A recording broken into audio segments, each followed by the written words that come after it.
Now then, guys, hope everyone's well and happy.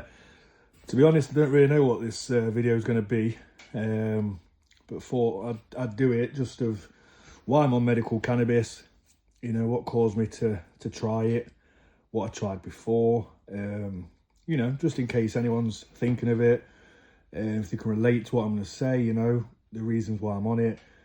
I'm not sure whether, you know, whether you think, you know, you're going to be eligible as well, or people might just relate to it and go from there, really. But I'm just going to put out a bit of a thing of why I'm on it, you know, because I know everyone's on it for different reasons. Some of us are the same.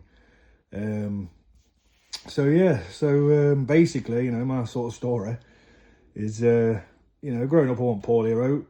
You know, I was never at the doctor's or out, you know what I mean, broke a few bones and stuff, going to the hospital and stuff, but never really poorly.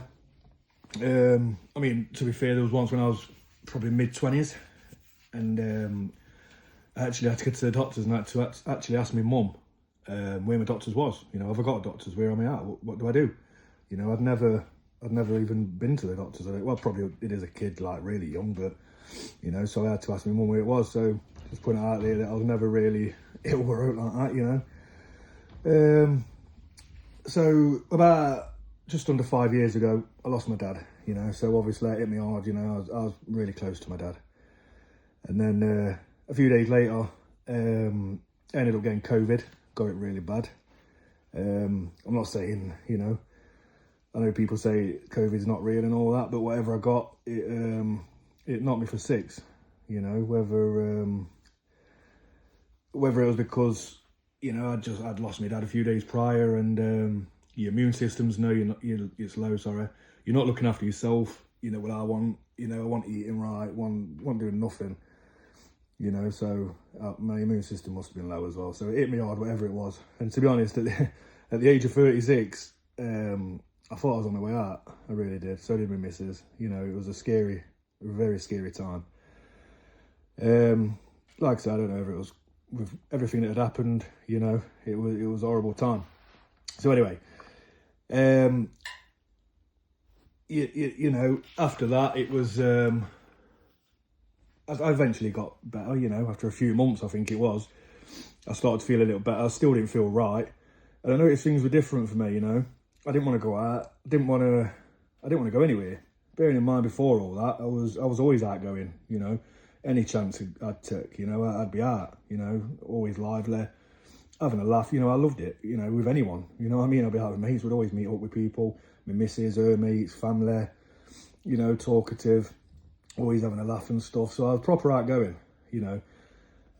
So this knocked me for six. I didn't want to go out, you know, I didn't want to speak to anyone, I didn't want to see anyone. And not because I was, you know, obviously I was upset, but not because that was the main reason, just I couldn't bring myself to do it, you know.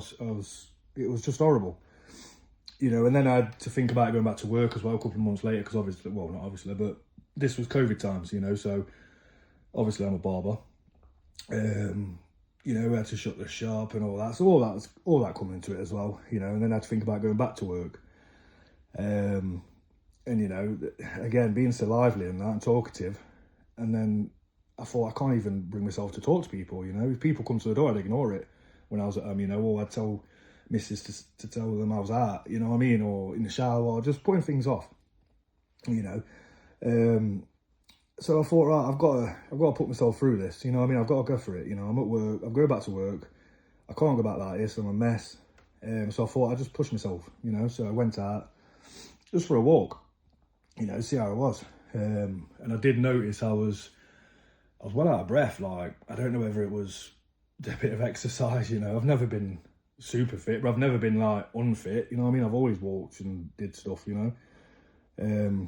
So yeah, I went out for a little walk, found myself out of breath. Don't know if I was panicking, I don't know. And then I noticed little things like, it's just creeping up. I'm going dizzy a lot, you know. I'm like, what's this? You know what I mean? Like, and it wasn't even just dizzy. It was like the floor was moving, you know, the ground was moving, sorry. And it was walking. It was like I needed something to hold on to, you know. Like, I'm gonna fall over him, innit? You know, my missus, she's been mint, to be fair, all the way through this. She knew where I was. She could just look at me and know if I wasn't right or whatever. She'd be like, right, come on, we're going. Or, but you know, it was like the floor was moving. The only way to describe it as well is, it's like, I mean, I'm size 12 shoe, and it felt like I had to crunch my toes in to grab to the floor, to the ground. You know, that's how it felt like. Everything was moving. Like, it was horrible, to be honest. You know, and this happened for a bit, you know, and then I wasn't sleeping well, broken sleep. I'd probably go to sleep all right, but then an hour later, I'd find myself wide awake, like thinking stuff that I shouldn't be thinking, you know, like worrying about stuff that you shouldn't be worrying about, you know what I mean? Where the things I'm worried about, the next day I'd be looking and I'd think about it and think, what was all that about? You know what I mean? Like, so anyway, I thought to myself, I've got to get to the doctors now, you know what I mean? And even the thought of the doctors, you know, the night time, I wasn't sleeping thinking about that, you know. So a few times I did cancel them. I cancelled appointments, made out I was, you know, ill to go, I couldn't make it, whatever, something was coming up. Yeah, so I cancelled probably the first two, you know.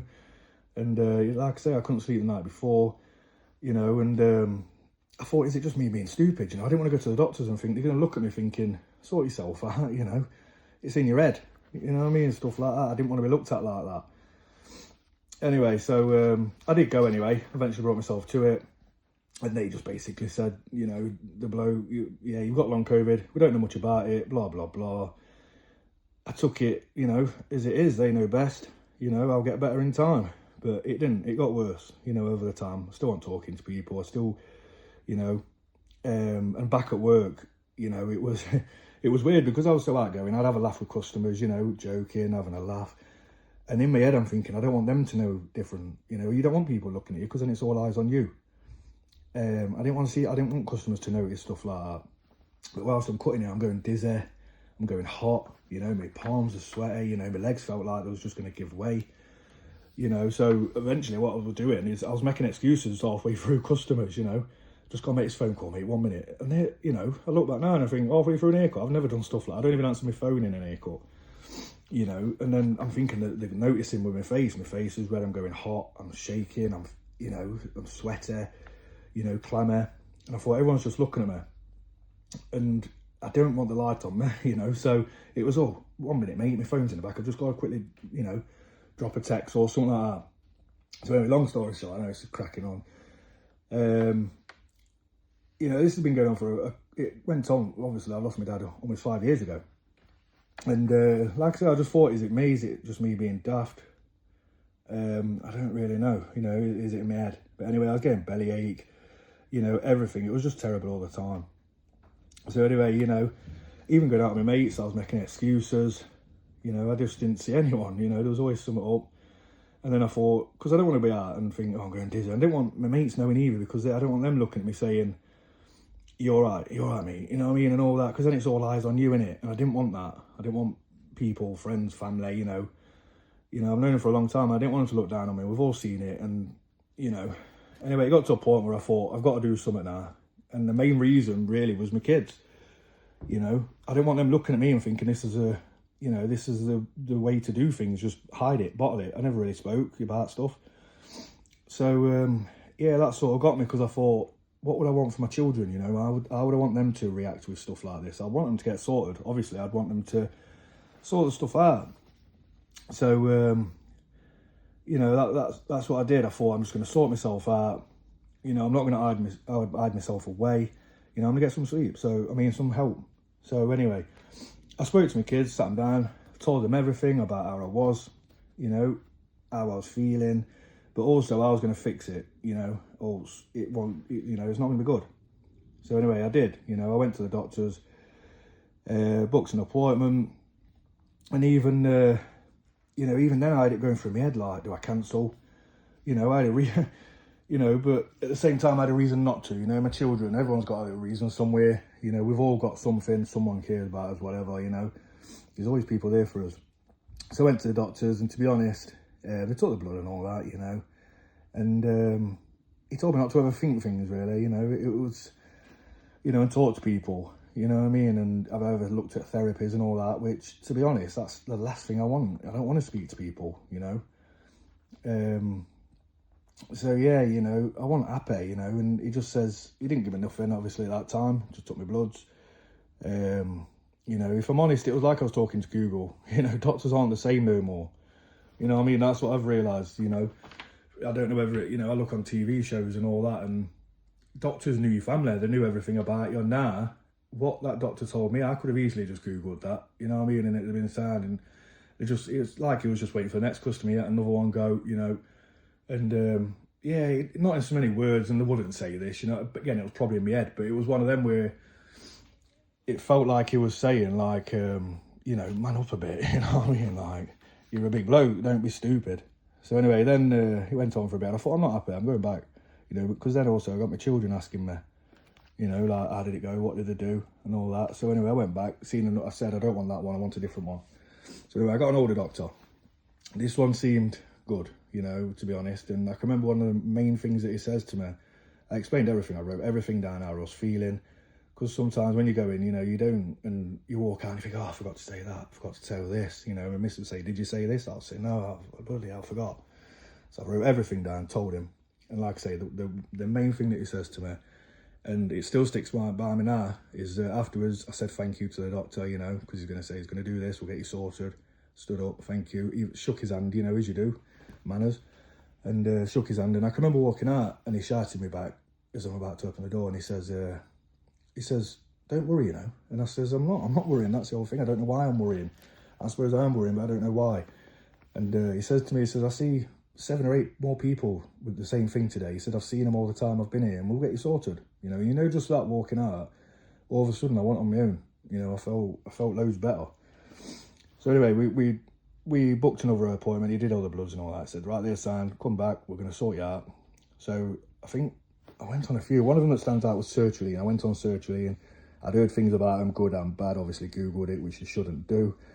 Anyway, I went on that for a bit. And I did notice that, yeah, my dizziness was going a bit. I felt good. But was it in my head? You know, that's what was going through me.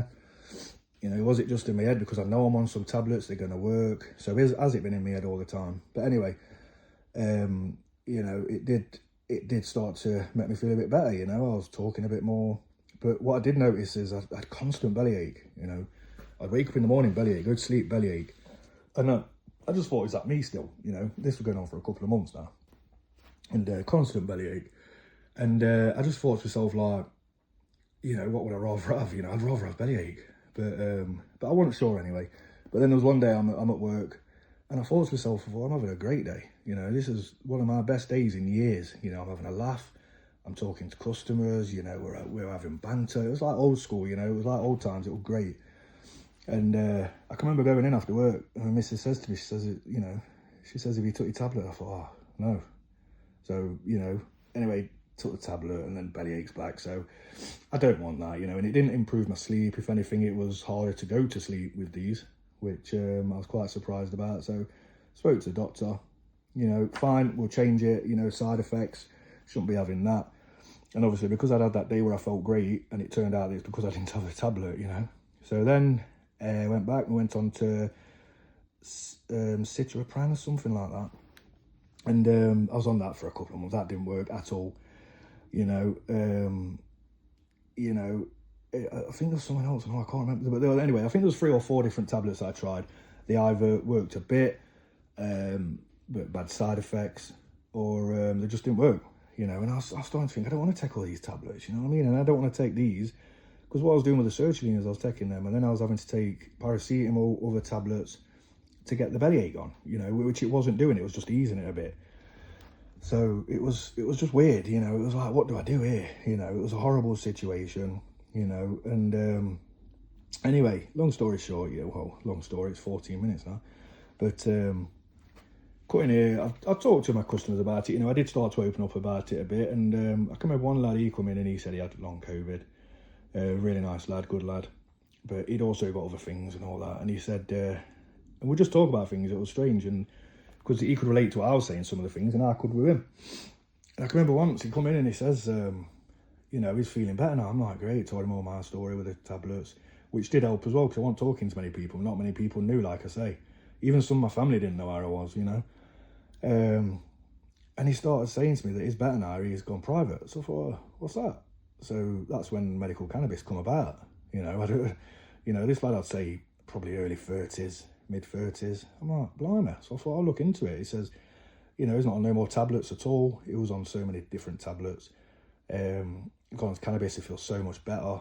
Yeah, so he just takes that. And obviously all questions are coming around, so I was Googling stuff and finding stuff.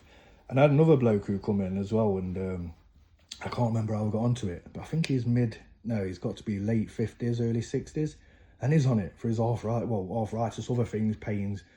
And there's another one, he's always took tablets all his life. Now he doesn't at all. He vapes medical cannabis, and it works. So it was one of them where it opened my eyes a bit. I thought, well, I'll give it a try. And this way, it sounds, drugs are drugs, drugs are bad and all that. A lot of the older people do think that. But I was willing to give anything a try, and what was best is it was legal, So I looked it up, Googled it, and I think it said, I think all I needed was 2 attempted medications or treatments. So even like, talking therapies, that class as 1. So if you've had 2 and they've failed, you're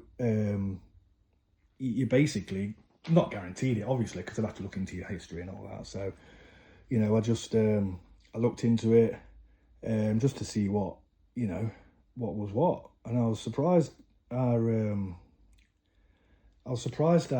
many was out there, to be honest. I'd never looked in it before. You see cannabis and weed and it's bad. It's drugs, it's illegal, it's class B, whatever it is. You're not supposed to do it, But anyway, so I just thought, you know what, I'm just going to Google them. So I Googled a few, seeing what was best. Loads of companies, loads of clinics. And anyway, I booked a consultation, paid for it. I had to speak on the phone with them. And the good thing about it was the money that I paid with these, all of them are different. Some of them are cheaper, some of them are whatever. But this one I've gone with, which is Medica, is because I know that the 2 people I spoke to are with them. They've had no problems with them. Some people say they're a bit more expensive, but I don't know. So I think it cost me £150 for the consultation. But the thing with that is, when you have the consultation, if you don't get approved, you get your money back. So what's, even if you do get approved, it's 150 quid, then you have to buy a medical cannabis, which will come into that another time. So yeah, I paid for consultation, and I was surprised. I think I spoke to him on the phone first, just to have a little chat. I was surprised how normal it was on the phone. It was just like talking to, old friends, there was you don't have to lie to them or anything like that, but in your head, you're still thinking that it's cannabis, it's weed, you're being set up, you know what I mean? It was daft in my head. But well, one of the first things I had to do was allow them as well to access my NHS records.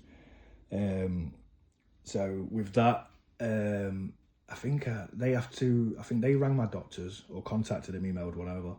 And then I had a phone call from my doctors just to say, is this right? You've approved that? I said, yeah.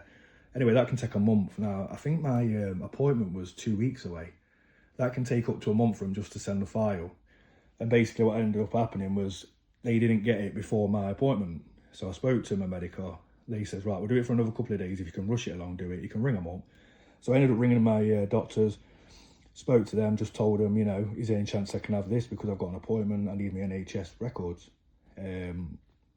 So I think they did say to me, they says you can either have it on paper, so I could go up there that afternoon and collect it, or they can send it me through a file on my phone. And I've just thought, it'd be easier if it's a file because I can send it straight to my medical instead of what do I do with this paperwork, And also with AI and that now, I don't know if everything can be doctored or whatever, so I just thought I'd just get the file, forward it to them, and so that got sent to me, I forwarded it to them, and then, with the file, they got it, so that was that really, and then I just had to wait for my consultation, which I got. So on the consultation, I'll talk about that next time because I only wanted this as a quick one just to let people know. It's almost 20 minutes now, so I'll probably do that on a part 2 about my clinic, what happens on the consultation. But it's just worth a try, if I didn't know whether it would work for me, and if it didn't, I've wasted a bit of money, but at least I've tried it, because it does get to a point in where you think you can't see the end. Not being depressive or but I really couldn't see an end. I just thought I'm just going to keep trying these tablets. What bloody side effects are these? So yeah, it was a weird one, but at the same time, I'll do a part 2 anyway. But I'll tell you now, it's been so successful. I'm on no tablets now whatsoever. My bellyache's gone. Obviously, I get a bit now and here and there, but nothing like I was at all. No dizziness. I might go in, you know, and yeah, so hopefully it's answered a few questions for people, and also it's just a bit of an insight on me, because I thought I don't want the YouTube channel just to look like I'm showing off cannabis, you know, like, oh yeah, it's just a druggie. No, I'm not a druggie. I'm not a druggie at all. You know, I get on with everyone, you know, and I like to think I'm, you know, I'm thought well of, you know. I'm just trying to be a nice guy, nice to be nice and all that. I've always taught my kids that, and I'll always follow that. So I'm not these ones who are stoned every day and all that, and you know, I'm not like that at all. But hopefully this helps a few people, you know. If you've got any questions about, you know, anything really, anything. But I'll put a part 2 out soon. Yeah, so that's just a bit about me, really, how I've got to this. I didn't expect this video to go on for so long, to be honest. So yeah, like I say, I'll put a part 2 up. I'll see how this goes as well. You know, if no one, some people might not even be bothered, you know, they might just be bothered about the cannabis and how much things are and stuff like that. But the next part, I'll do it more of getting on with my medical, you know, how I got on with that, the prices of cannabis, how you select it, basically, how it gets delivered, how long you have to wait, you know. And if there's anything else that you want me to say or you need to know about, just put into the comments, and I'll put them into the next video as well. So yeah, that's it really, guys. Like I say, I hope you're all well and happy. Take care, guys, and I'll see you on the next one.